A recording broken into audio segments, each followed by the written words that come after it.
तो अब तक जो जांच हुई है दिल्ली ब्लास्ट को लेकर, उसमें कई खुलासे हुए हैं और बड़े खुलासे हैं, चौंकाने वाले खुलासे हैं। उसकी एक एक परत आज हम आपके सामने रखेंगे। दिल्ली में जो ब्लास्ट हुआ था, सूत्रों के हवाले से खबर आ रही है कि उसमें सबसे बड़ा खुलासा है ऑपरेशन सिंदूर के बाद टेरर मॉड्यूल को एक्टिवेट करने की कोशिश हुई आईएसआई की ओर से, पाकिस्तान की ओर से। और दिल्ली में बड़े सीरियल ब्लास्ट करने की तैयारी थी जिसे नाकाम कर दिया गया है, लेकिन सुरक्षा एजेंसियों की सतर्कता और लगातार छापेमारी की वजह से एक बड़े साजिश को पहले ही टाल दिया गया। पहला सुराग मिलते ही जम्मू कश्मीर पुलिस से लेकर फरीदाबाद और दिल्ली पुलिस ने एक्शन लेना शुरू कर दिया और एक के बाद एक रेड की गई। हरियाणा से करीब 3000 किलो विस्फोटक बरामद किए गए, साथ ही हथियार और डेटोनेटर भी मिले हैं। आतंकियों के मॉड्यूल की पूरी साजिश को नाकाम कर दिया गया और इसी छापेमारी के बाद बड़ी गिरफ्तारी हुई है। और इन गिरफ्तारियों के मद्देनजर डॉक्टर ओमर, जो i20 कार चला रहा था, जिसके कार में धमाका हुआ था दिल्ली के लाल किले के सामने, वो भी पैनिक में आया और बताया जा रहा है कि उसी की वजह से ये धमाका हुआ है। ये पहले से तय धमाका नहीं था, ये पैनिक में हुआ धमाका है। तो बड़ी खबर जो निकल कर आई है अब तक के इस इन्वेस्टिगेशन में, बताया जा रहा है कि ऑपरेशन सिंदूर के बाद पाकिस्तान में मौजूद आईएसआई और साथ ही साथ जो आतंकवादी तंजीम है, जैश ए मोहम्मद है, लश्कर ए तोयबा है, उनकी ओर से भारत के अंदर गड़बड़ी फैलाने के लिए लगातार स्लीपर सेल को एक्टिव किया गया था और उसी स्लीपर सेल के तहत ही पूरा फरीदाबाद मॉड्यूल काम कर रहा था। और अगली बड़ी खबर भी आपको बताते हैं। इस बीच खुलासा हुआ है कि डॉक्टर ओमर ने कार में इरादतन धमाका नहीं किया था और यह पैनिक में किया हुआ धमाका था और ना ही लाल किला और इसके आसपास ये ब्लास्ट करने की कोई प्लानिंग थी। फरीदाबाद में हुई छापेमारी के बाद ओमर दिल्ली की तरफ भागा था। जांच एजेंसियों के सूत्रों के मुताबिक ओमर पैनिक में आ गया और कार में विस्फोट लेकर दिल्ली में लाल किले के पास सुनहरी बाग मस्जिद की पार्किंग में जाकर छिप गया था। यह भी सामने बात आई है कि कार में जो विस्फोटक रखा हुआ था वो पूरी तरह से ऑपरेशन नहीं था, यानी कि तैयार नहीं था। उसमें आईडी गलत तरीके से जोड़ी गई थी और धमाके वाली जगह पर ना तो कोई गड्ढा हुआ है और ना ही वहां किसी तरह के स्प्लिंटर्स या फिर शार्पनर्स मिले हैं। इससे जांच एजेंसियों को यह लग रहा है कि आधी अधूरी तैयारी के साथ यह ब्लास्ट किया गया है। अगर यह धमाका पूरी प्लानिंग के साथ किया होता तो इसका दायरा बड़ा होता और ज्यादा नुकसान होता।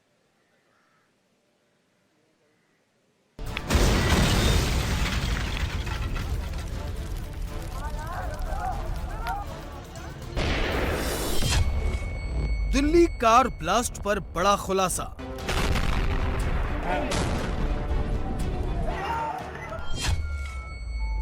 ऑपरेशन सिंदूर के बाद दिल्ली में सीरियल ब्लास्ट की साजिश।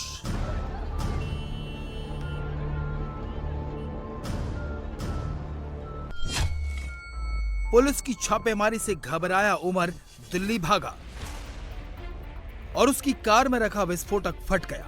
नतीजा ये हुआ कि लाल किले के पास गाड़ी के परखच्चे उड़ गए, आसपास की गाड़ियों में आग लग गई, बगल से गुजर रहे राहगीर धमाके की चपेट में आ गए।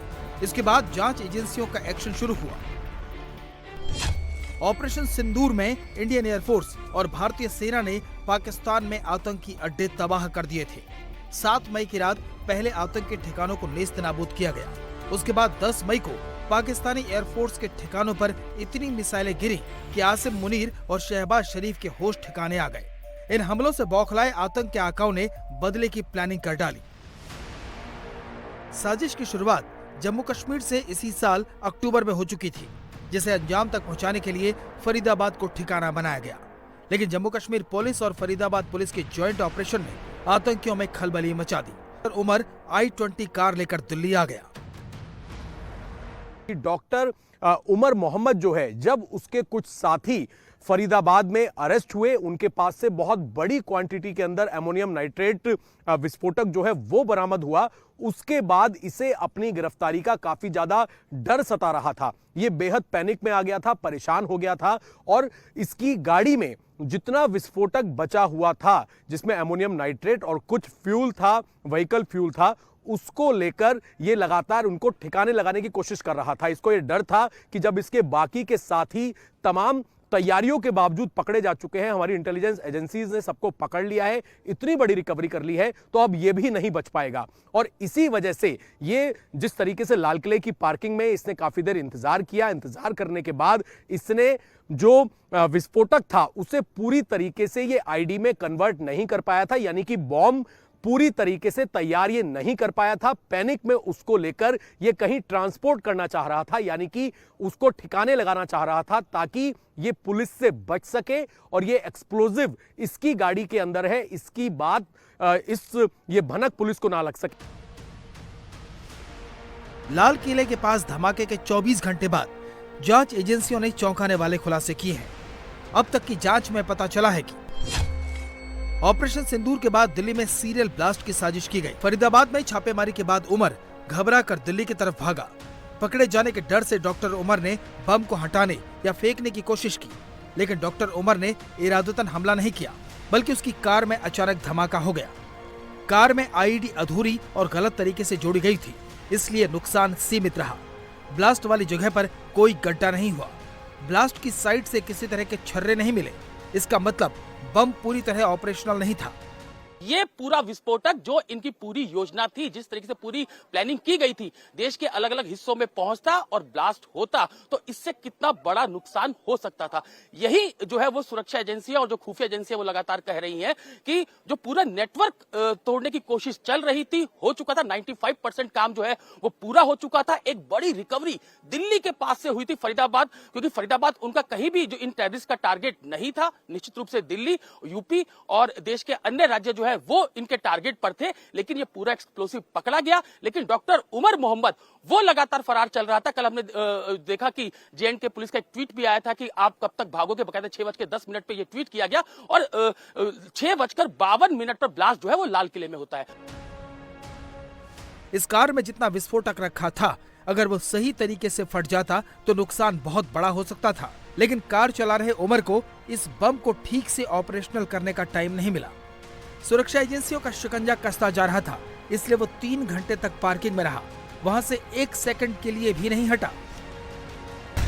दोपहर 3:18 पर आतंकी उमर कार लेकर सुनहरी मस्जिद पार्किंग में पहुंच गया। 3 घंटे 4 मिनट तक ये कार पार्किंग में ही खड़ी रही। सूत्रों का कहना है कि दिल्ली में जब कार दाखिल हुई थी तब उसमें विस्फोटक सेट नहीं किया गया था। विस्फोटक दिल्ली में ही भरा गया। ये बात क्यों कही जा रही है वो समझ लीजिए। ये दिल्ली में टोल प्लाजा क्रॉस करते वक्त i20 कार की तस्वीर है। इस कार को आतंकी डॉक्टर उमर ड्राइव कर रहा है। टोल प्लाजा पर इस गाड़ी का बोनट बिल्कुल ठीक है।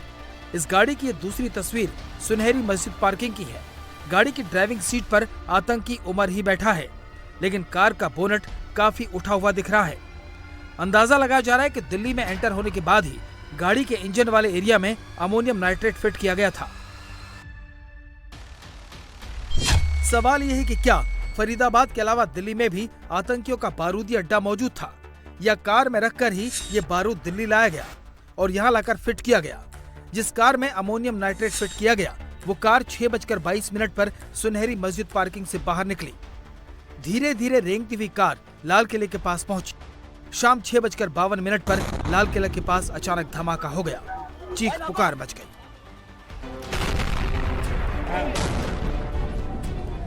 तो आपने देखा कि किस तरह से 10 तारीख को इस घटना को अंजाम दिया गया था, किस तरह से डॉक्टर उमर ने i20 कार को सुनहरी मस्जिद से लाकर ठीक मेरे पीछे जो आपको ये जगह दिख रही है, देखिए ये नेताजी सुभाष मार्ग है और जहां पर ये अभी पर्दे लगे हुए हैं, ये आपको ट्रैफिक रेड लाइट नजर आ रही है, इसी जगह पर धमाका हुआ था। और जो धमाका हुआ था उस धमाके के पीछे बताया जा सकता प्लान नहीं किया गया था। ये प्लान किया हुआ नहीं था, पैनिक में किया हुआ धमाका था। क्योंकि अगर यहां पर इस जगह पर जहां पर आप देख रहे हैं अभी ये पर्दा लगा हुआ है, अगर यहां पर प्लान के तहत धमाका किया होता तो शायद कैजुअलिटी को अगर देखा जाए तो उस हिसाब से नहीं है। क्योंकि अगर उनका मकसद था कि बड़े एरिया में धमाका करना था, ज्यादा कैजुअलिटी करनी थी, तो ये जगह उसके लिए मुफीद नहीं थी। लेकिन जब गाड़ी स्लो थी, चल रही थी, तो चलते हुए गाड़ी के अंदर धमाका हो जाता। इसलिए बताया जा रहा है कि जो पैनिक में ही ये धमाका हुआ, प्लान नहीं था, ना ही ये पूरी तरह से जो आईडी है, जो इम्प्रोवाइज एक्सप्लोजन डिवाइस था, या फिर कह सकते हैं कि सुइसाइड कार्बन जो ये बॉम्ब था, इसके अंदर पूरी तरीके से इसे तैयार नहीं किया गया था, जिसकी वजह से जो इसका इंपैक्ट था वो उतना ज्यादा नहीं था जितना कि आतंकवादी गतिविधियों में, बम धमाकों में देखने को मिलता है। लेकिन जो ये जगह आप देख रहे हैं, इस जगह पे धमाका हो जाता है और महज चंद मिनट के अंदर ही पैनिक में बताया जा रहा है कि जब निकलता है डॉक्टर ओमर पार्किंग से सुनहरी मस्जिद के, और उसके बाद फिर इस जगह पर आकर ठीक लाल किले के सामने यहां पर उसके कार में धमाका हो जाता है। लेकिन इस बीच एक और तस्वीर आई है, जिस तस्वीर में आप देख पाएंगे ठीक धमाके के बाद क्या हालात थे। धमाके के बाद जो गाड़ियां आसपास मौजूद थी उनमें आग लग गई थी, चीख पुकार मच गई थी।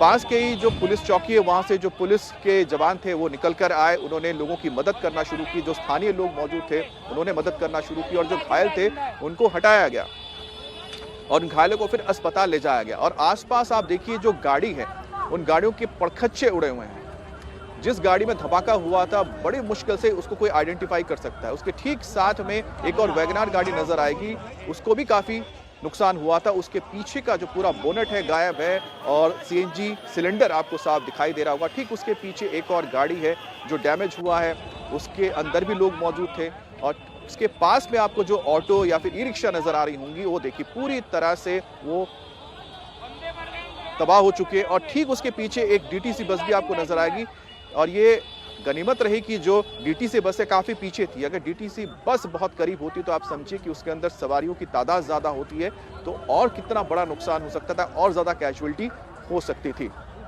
इस बीच आपको बता दें एक और बड़ी खबर आ रही है।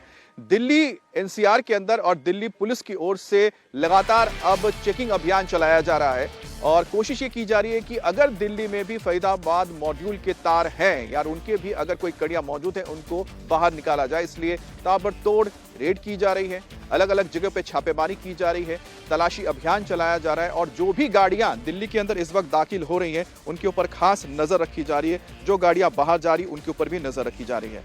तो कुल मिलाकर इस वक्त दिल्ली पुलिस पूरी तरह से अलर्ट हो चुकी है और खास तौर पे ये अभियान चलाया जा रहा है जिसके तहत दिल्ली एनसीआर में चेकिंग को बढ़ा दिया गया है।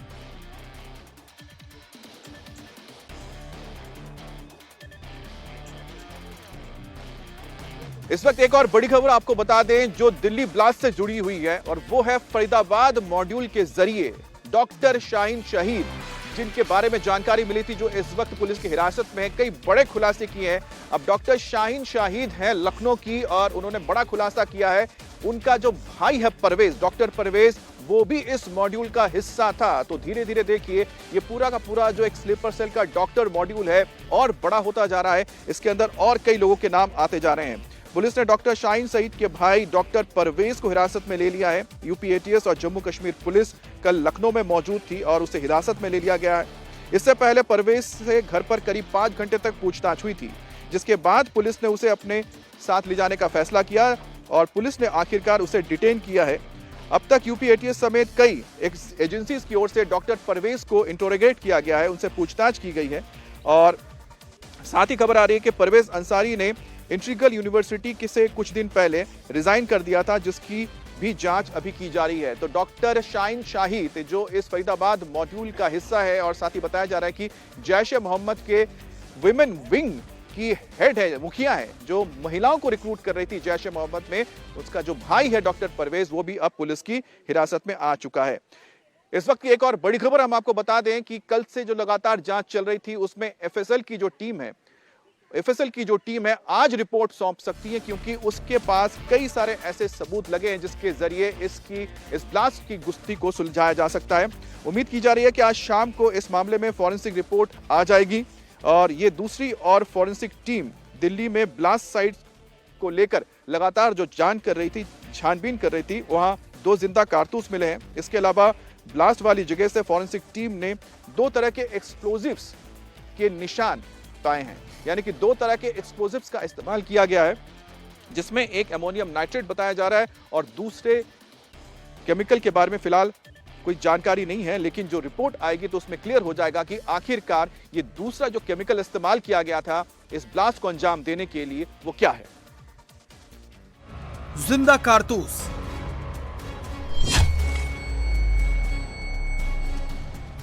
कार का स्टीयरिंग, बोनट के पार्ट्स, स्टीयरिंग का एक और पार्ट, फायर, ये वो तमाम सबूत हैं जिन्हें इकट्ठा कर दिल्ली को दहलाने वालों तक पहुंचने की साजिश हो रही है। एफएसएल की टीम को लेकर तमाम जांच एजेंसियां एक एक सबूत जुटाने में लगी हैं। अब तक ब्लास्ट स्पॉट से फॉरेंसिक टीम ने 42 सबूत इकट्ठा किए हैं, जिनमें i20 कार के tyre, chassis, CNG cylinder, steering, bonnet के पार्ट्स और 2 जिंदा कारतूस शामिल हैं। इसके अलावा टीम ने 2 तरह के एक्सप्लोसिव सैंपल जुटाए हैं, जिनमें से एक सैंपल अमोनियम नाइट्रेट है, तो वहीं दूसरा सैंपल उससे भी ज्यादा घातक विस्फोटक है। हालांकि फॉरेंसिक ने इन सभी सबूतों के स्वैब लिए हैं, जिससे पता लगाया जाए कि ब्लास्ट में किस तरह के एक्सप्लोसिव का इस्तेमाल किया गया था।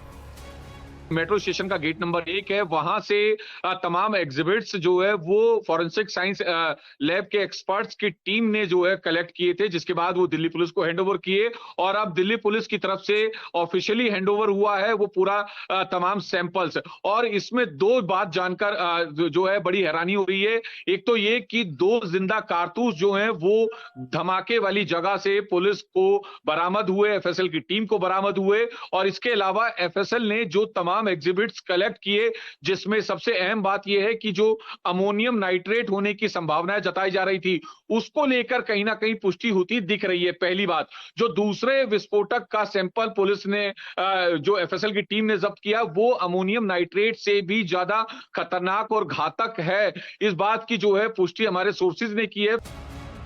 दिल्ली पुलिस की स्पेशल सेल, एनआईए और एफएसएल दिन रात जांच में जुटी है। जांच एजेंसियों ने घटना स्थल से मिले हर नमूने का स्वैब सैंपल फॉरेंसिक लैब भेजा है, क्योंकि फॉरेंसिक रिपोर्ट से ही ये साफ हो सकेगा कि धमाके में किस लेवल के विस्फोटक की सामग्री का इस्तेमाल हुआ था और क्या इसे रिमोट कंट्रोल या टाइमर के जरिए ट्रिगर किया गया। आज से एफएसएल की टीम इकट्ठा किए गए सबूतों की जांच शुरू कर देगी और उम्मीद है कि आज शाम तक ही ये पता लग जाएगा कि जो विस्फोटक इस्तेमाल किए गए वो कौन से थे, किस तरह के थे और अगर इनकी मात्रा ज्यादा होती तो ये कितना और नुकसान पहुंचा सकते थे।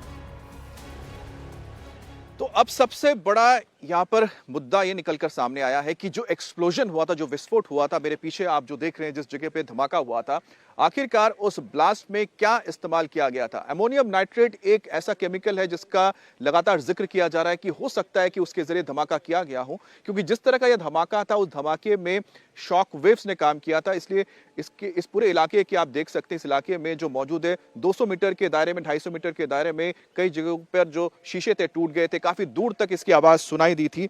दूसरी बड़ी बात है कि दूसरा जो केमिकल इसमें इस्तेमाल किया गया था, आखिरकार वो क्या हो सकता है। अमोनियम नाइट्रेट ऑयल फ्यूल एक मिलता है, वो इसमें इसको ट्रिगर करने के लिए इस्तेमाल किया जाता है, इस धमाके को या फिर इस केमिकल को, जिसमें कि आग लगती है उसके बाद ब्लास्ट होता है। दूसरा ये माना जा रहा है कि इसमें आरडीएक्स तो शायद नहीं रहा होगा, लेकिन एक और बहुत ही घातक केमिकल है जिसको PETN कहा जाता है या फिर स्टेमेक्स कहा जाता है। ये इनमें से कोई एक हो सकता है, क्योंकि इस तरह के केमिकल्स का इस्तेमाल विदेशों में कई बार हमलों के लिए किए जाने की खबर आ चुकी है। फिलहाल जांच एजेंसियां जो 2 केमिकल के यहां पर ट्रेसेस मिले, यानी कि जो सुराग मिले हैं, उसको लेकर फिलहाल जांच कर रही है।